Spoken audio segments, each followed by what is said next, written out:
The American people didn't go in. A small number of people called the neoconservatives hijacked our foreign policy. They're responsible, not the American people. They're not responsible. We shouldn't punish them. Congressman, we are one nation. We can't be divided. We have to be one nation under God. That means if we make a mistake, we make it as a single country, the United States of America, not the divided States of America. When we make a mistake, it is the obligation of the people through their representatives to correct the mistake, not to continue the mistake. And that's what we do on the floor of the Senate? No, we've dug a hole for ourselves, and we've dug a hole for our party. We're losing elections, and we're going down next year if we don't change it, and it has all to do with foreign policy, and we have to wake up to this fact. Even if we lose elections, we should not lose our honor, and that is more important than the Republican Party. We've lost over 5,000 Americans over there in Afghanistan, in Iraq, and plus the civilians killed. How many more do you want to lose? How long are you going to be there? How long? What do we have to pay to save face? That's all we're doing is saving face. It's time we came home. You can go online and rate the candidates' performances in tonight's debate. Just go to politics.msnbc.com. So far, we've received nearly 2,000 votes. The highest rated candidate at the moment, Ron Paul, with 39%. And a mighty roar has just gone up from Ron Paul's supporters. By the way, here's a look at the early results of our text message poll. First place, Ron Paul, surprisingly, 30%. Let's take a look at the results so far for tonight's You Vote. In first place with 33%, Ron Paul. The Paulites, I guess, busy dialing and redialing on the phone. You know what? They're redialing by the second. The Paulites, I guess, busy dialing and redialing on the phone. You know what? They're redialing by the second. At CNBC, we did an online poll after the debate of who won the debate. Ron Paul dominated the debate, and some of my colleagues at CNBC thought that there was something wrong with that. They took the poll down. I want to tell you, my email box, thousands and thousands and thousands of email. And now it is time to reveal the results from our text messaging poll. As of now, in first place, Ron Paul, 39%. In second place, Mike Huckabee, getting 19% of the vote. Can I say something? And they're stacking. Yeah, they're stacking the deck. That's the way they have it every campaign. He did not win this debate. Period. What's success for you in this campaign? What's success? Well, to win is one is the goal. That's not going to happen. Politico today points out, obviously he's not going to win the nomination, unfortunately, but he could be a spoiler. He could hurt other candidates, namely Huckabee.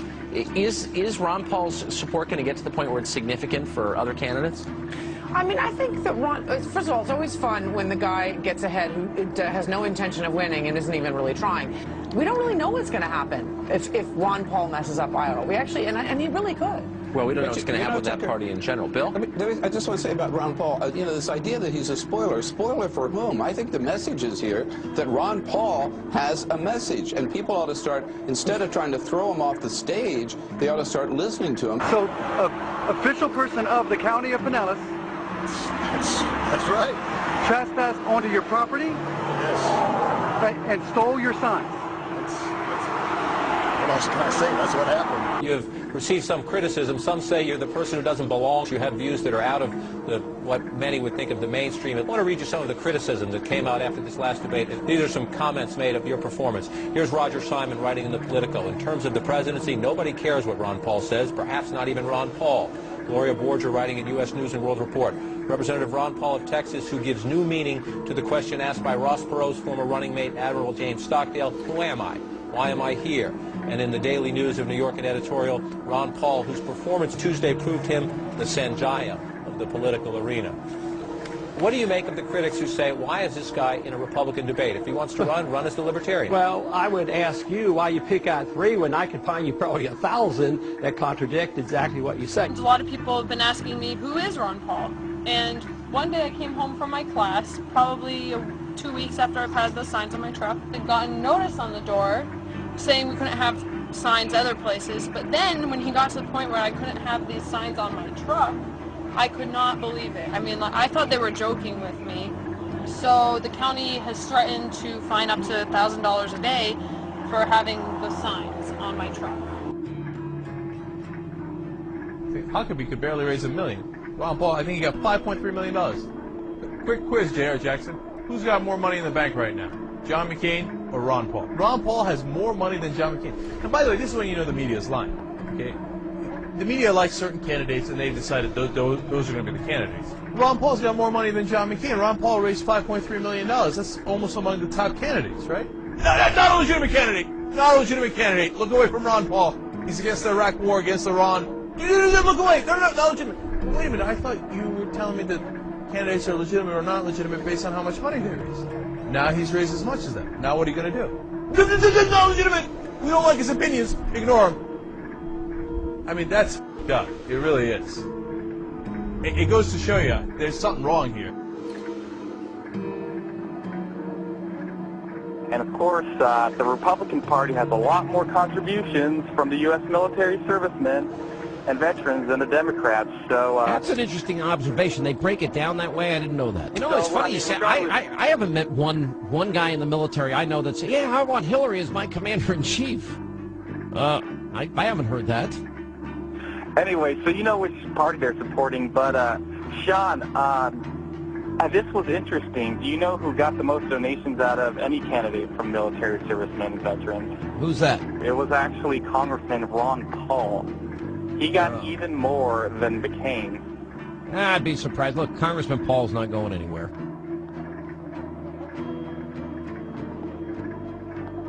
This is the Pentagon asked the Democratic-led Congress for another $190 billion in war spending, $42 billion more than the Pentagon had estimated, and they will likely get every penny. How is that possible with a newly Democratic Congress ushered in on a wave of voter anger and frustration with the war? Predictions for 2008, who do you think the Republican candidate will be? Let's start with Laura Elizabeth Morales. She was going to be the Republican nominee if you had to be a betting woman this morning. If I had to be a betting woman and I had to be idealistic, I'd really like to see Ron Paul get the nomination for the Republican Party. Whoa! I really think he's a sound traditional conservative. Yeah. It's a surprising come of things, and I really think he really sticks to the Constitution and really stands for what conservatives believe in. Okay. But it brings me to the other question. Is there any likely, let's say, what are you trying to say? Top-tier GOP candidate? Because if I was a betting woman, I'd say Ron Paul doesn't have a chance, unfortunately, for you. And that's the young Republican speaking. Let's listen to the young Democrat. Rachel, on your party, who do you think's going to get the ticket? Make it short, will you? Well, it doesn't really matter who gets the ticket because anybody could be a better president than President Bush at this point. And let's focus on just a Democrat winning in 2008 and put aside everything. But that's not the question. I said, who would you, if you had to pick somebody? I'm sorry, what? If you had to pick somebody, who would you pick? I'd pick a Democrat. Well, let's face it, I mean, all of the college Democrats, you know, we're so behind just winning a Democrat in 2008. If you look at all the Republican candidates, I mean, the Democrats are such a diverse group, and all the Republican candidates, every one of them has said that they would commute Scooter Libby.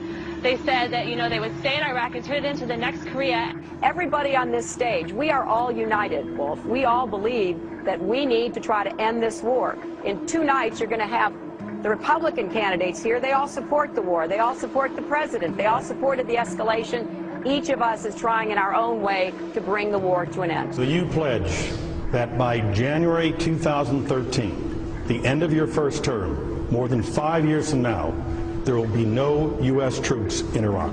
I don't want to make promises. I agree with Barack. It is very difficult to know what we're going to be inheriting. Senator Edwards, will you commit that at the end of your first term in 2013, all U.S. troops will be out of Iraq? I cannot make that commitment. You know, my platform is not very complicated because it's found in a little booklet. It's right here, and it's called the Constitution of the United States. It's time we came home.